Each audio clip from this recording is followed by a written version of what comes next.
We'll have Bill come to the stage now, and we'll do Q&A after Bill's presentation. Bill Carter from ALM.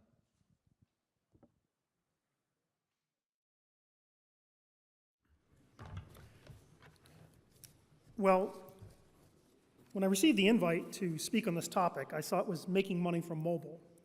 I saw that title and I thought, wow, they want somebody who can stand up here on stage and give the answer to it. And I immediately thought, I am not that guy. I was 4 months into a digital transformation, our actual own mobile implementation at a company that has been a long-standing and successful print media company.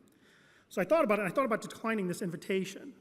But then I thought, well, we'll accept it, and actually what I think is the important part, or the interesting part, is our journey, how we went from where we were, and I figured, all right, we're 4 months into it, we'll see how we're doing after 6 months. So I'll show you how we've done. So with that, just a little bit with ALM. ALM is a B2B media and information company. We serve primarily professional segments, and our largest one by far is the legal professional. We also serve commercial real estate professionals and a couple of other professional areas, but by far, it's legal professionals. We're the scale player in the legal news and current awareness space. Other players in the space, Thomson Reuters, Reed Elsevier, but from a news and current awareness, we're by far the biggest. We have a variety of brand names, law.com, we own that URL. Our best known publication is The American Lawyer. So it really covers the top 200 law firms in the world, how they operate, how they run their businesses, and talks about them worldwide. New York Law Journal is the publication for lawyers in New York City. And then we have a couple, we've expanded internationally, so Asian Lawyer, and then we also have Focus Europe, which really covers what's happening in Europe. As you can see from the metrics, pretty diverse readership, 2.2 million readers per month, get 7.5 million average page views. We have good reach, good engagement into our target segments. We have been around a long time. Our oldest publication, the Legal Intelligencer, was 1843, and the New York Law Journal was in the 1880s. So this is a long-established media company that's been out there. When I joined, I became CEO in March of 2012. And when a new CEO comes in, you can figure, all right, they're trying to change something strategically in a new direction. And the question was, we were still sitting as a print-first company easily, with very limited move into mobile or even digital from that point. Sure, we had websites and things, but our engagements weren't there and our traffic wasn't there. So walking in, I wanted to start immediately on mobile, jump right into it, but I held back because I wasn't quite sure how it fit into the strategy.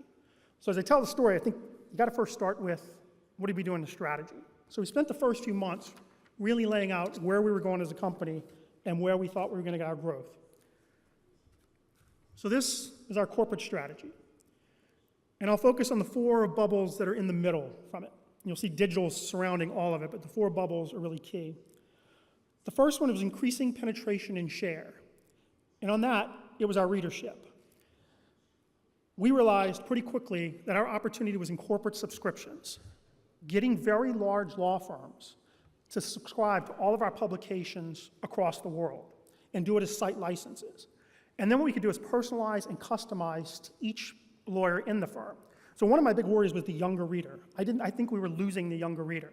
So our strategy was, if you're an intellectual property attorney based in San Francisco, California, for example, you probably want to read our California newspaper, but if you're in a large law firm, you also want to see what's coming through American Lawyer, and then intellectual property is a global issue. You want to know what's happening in Asia, particular countries, what's happening with intellectual property rights.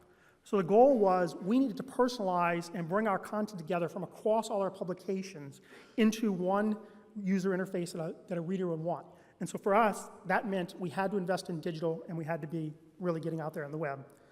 Second thing, you'll probably see this in everything, optimize operations. We're a pretty big company. We had let a lot of these brands operate independently, started to bring them together. The most interesting thing for this talk, I standardized the taxonomy across all the publications. So going back to my intellectual property example, if we're writing intellectual property in Asian Lawyer, we tagged it that way, we tagged it the same way everywhere, so again, all the content come together.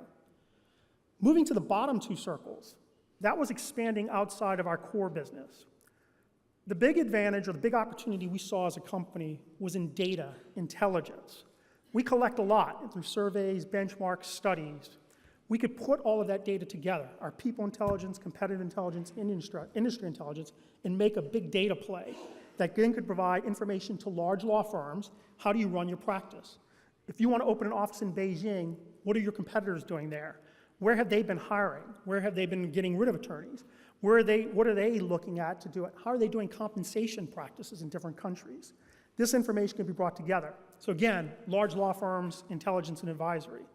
And then the fourth bucket was these firms are global. So they wanted information and knowledge across the globe.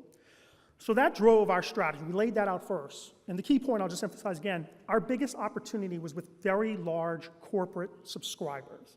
So we had to focus on that. And that's a very diverse audience and a very diverse readership. Now you notice up to this point, I've said nothing about advertisements. Advertisements are important. You'll see later, it's the majority of our revenue. But I considered it secondary to what we needed to drive the business and where we needed to go in our professional segments. So just real quick, here's what's going on with attorneys. Like the rest of the world, they're going mobile. 1.3 million US, stat, that the key one up there is 89% of them are doing work-related tasks on a smartphone. So as we looked at it, you had to get mobile real quick. So what did we do? And this was 9 months ago, we laid out that we were going to do 4 things. First, get our websites mobile enabled. They were not. They looked terrible. E-newsletters. We sent them out every day, but again, you couldn't read it if you were on your smartphone. You sat and you waited till you got to your office. We had to make those mobile enabled. Third was we wanted apps, and we wanted apps for all our major publications. And then finally, digital editions of our publications, our magazines, and have them available from it. So 6 months ago, we started to implement these and go from it. So I'll show you a couple screenshots and what they look like. You've seen this morning very fantastic ads, videos, graphics. I've got none of that. Mine is basic feature functionality. So in terms of the newsletters that were coming out every day, simple but clear and straightforward. We could put advertisements in there in a new way that we hadn't been able to do before, and just keep it very clean and in the same way on the mobile web. So very simple, very straightforward, but very functional for an attorney who's sitting there on their smartphone and just quickly wants to get access to information. We then went to the apps, which got released later. They're shown over there on the right-hand side. Again, your left. Very simple. Now the apps presented us a quandary. So we have a lot of subscribers to our content right now, but we were trying to get usage of the apps to an audience that we were not reaching. So how do we get the app out there, give content away for free, yet not anger our current subscribers? So we realized what we did was we got sponsors. We had sponsors for each one of our apps, and we introduced 14 of them on a single day. We got sponsorships for each one. It provided 3 months of content for free only through the app. So if you were a subscriber to us, you continue to get your print, you continue to get your web, but on the apps, everybody would get access to it. We heard no complaints from subscribers. It hadn't been an issue at all. But by doing the sponsorships, our apps became positive, the ROI day one, because we'd gotten the fees from the advertisers from it. So a pretty successful strategy, but something we were kind of curious to see how it would work out. So just to summarize what our actions and plans were, again, advertising subscriptions, see over there. We knew we had to build readership to sell these corporate subscriptions, get people engaged. So the advertisers we had to lean a lot on, but we did. We launched with ad sponsors, put new apps up, or new ad units up, and that's done very well. On the subscriptions, as I said, unlimited access to the content through the apps. And then the plan was, which we've done in the last 5 weeks, move to a metered paywall. So I'll show you a little bit about how that's worked in a minute. So we laid out this plan, we said, all right, let's implement it. So now we had to implement it, and some people would call me cheap, but the best thing I ever did was I hired a chief digital officer who's even cheaper than me. So he outsourced everything. He has no pride of ownership. He doesn't want to code. He wants to code as little as possible. He doesn't want anything done in-house. So he outsourced to a plug-and-play mobile platform provider. We just quickly got those things up. In fact, we spent $70,000 to launch the 14 apps. That was our investment on the app side. We use best-of-breed off-the-shelf technology. We'll pay a little bit extra if we can do limited customization. And then because where the attorneys were, we just focused on iOS devices. So very cheap. That was our strategy. So how are we doing? This was the part when I accepted the invitation, I didn't know quite what I was going to be showing here. Our e-newsletters. So the e-newsletters that arrive in the mail each day, our click-through rates are 120% up in terms of attorneys and other folks clicking on those links. So our advertisers are happy, we got more viewers, and then I'm happy because we've got a lot more readership. So the e-newsletters have certainly worked. On the click-through rates themselves for the advertisers, they're up 40% since launch. So not only are we driving more people now to the e-newsletters, we're now getting a higher click-through rate because we put the ads in a much less intrusive way. Actually, the good news of the story is I'm actually running out of ad inventory online on a number of the websites. So we're trying to, right now, write more content and get more impressions and views so we can actually capture the revenue dollars that are coming in for us right now. In terms of the overall mobile web traffic growth, we're up 140%. Now, a lot of that's being driven by the e-newsletters that are coming in, but it's also people are now going much more directly to the websites from it. So very happy with the growth, and you can see we kind of dipped a little bit, and then we started to grow again very quickly as we've introduced our new platform here. Also surprising, attorneys are big users of tablets, but the smartphone's been dominant. We're getting about 70% of the traffic coming from smartphones directly. The apps were introduced about 2 months ago. The big thing in the apps is it's our heaviest readers. So we're getting 3 to 4 times more engagement through the apps than we are through the e-newsletters and through the mobile websites directly. So we're very happy with the first performance of the apps, and we'll keep going from there, and now we can make more investment from it. I started out this thing, though, talking about subscriptions, right? And what are we doing in terms of driving corporate subscriptions or subscriptions overall?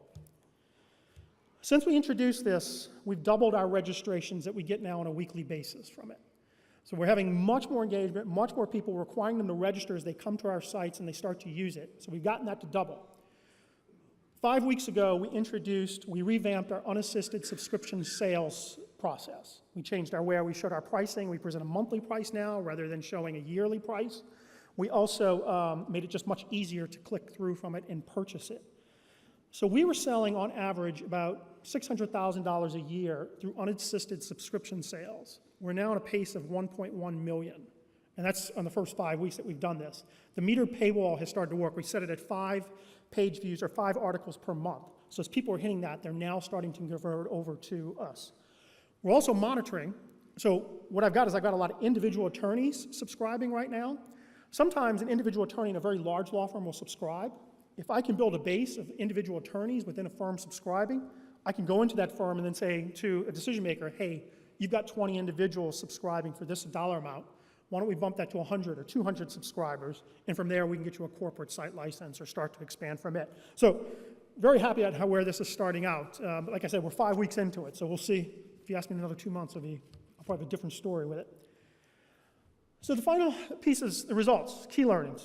We're very happy from where we sit. Traffic's grown significantly. We've increased our ad inventory. We've managed to keep our ad rates up. And advertisers are increasing their spend across our network. And our subscription sales are up with our first results on the corporate side of it. We've also been testing customer satisfaction, very happy readers. So some of the key learnings from it over the last process, we've stuck with the KISS principle, something we talk about a lot in the company. Keep it simple, stupid. We have just been trying to get efficient, effective out as quickly as possible. The second piece, which I didn't appreciate walking into it, was that the editorial changes and the process and the culture was by far the hardest thing we had to do, and will continue to be the hardest thing we will do for the next 6 months. We've had to train them how to write headlines. We've established very tangible metrics so they can judge on a daily basis. I've gone to putting screens around the office just so they know for each publication how the traffic is going, but it is going to be a massive cultural change over the next few months as we drive into that. And then finally, for us, and I think for probably many of you, mobile for us was not a separate investment. It fit into our overall corporate strategy. So when people ask me a lot of times, was the investment in mobile? Yes, I can point to very tangible things like the $70,000 on the app. But again, it fits into my corporate strategy and where exactly we want to go. So the next steps for us is we did not touch law.com. So in October, we will start to launch a law.com app, which will be sexier than what I've presented. And we'll start to invest in that over the next few months. So law.com will be the place we'll return to next. So thank you.